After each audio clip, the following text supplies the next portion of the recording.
Il était impossible d'acheter des chaises. Elles étaient fabriquées à la main. Le matériau utilisé pour leur fabrication était du plastique récupéré dans des décharges. Ce petit atelier de Peshawar a été le premier à repérer cette opportunité commerciale. Il plaçait des sacs en plastique recyclés dans des pots en fer, qu'il faisait chauffer à haute température jusqu'à ce qu'ils fondent en une pâte molle. Ainsi, les déchets étaient transformés en trésors, permettant d'obtenir une chaise bon marché mais durable.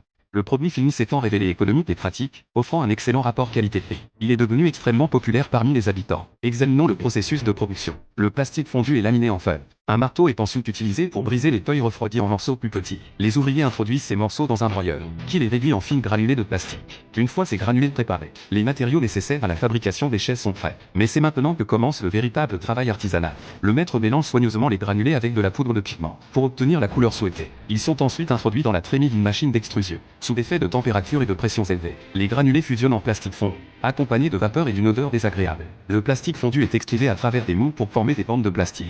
Une fois refroidi et solidifié à l'eau, les bandes de plastique sont rapidement recoupées en granulés plus fins et plus uniformes. À ce stade, il reste une dernière étape cruciale. Les granulés sont introduits dans une machine de moulage par injection. Grâce à la compression de la machine, ils sont moulés en une seule pièce. À l'intérieur de la machine, deux grands moules sont visibles. Lorsque les granulés fondés sont injectés dans les moules, ils sont façonnés sous une pression intense. Une chaise avec dossier est alors terminée. 4 tubes en acier sont ensuite fixés pour servir de pied de soutien. Le sac en plastique que vous avez jeté sans y prêter attention subit cette simple transformation dans l'atelier, permettant ainsi un recyclage complet. Avez-vous une telle chaise chez vous? Envisageriez-vous d'en acheter une?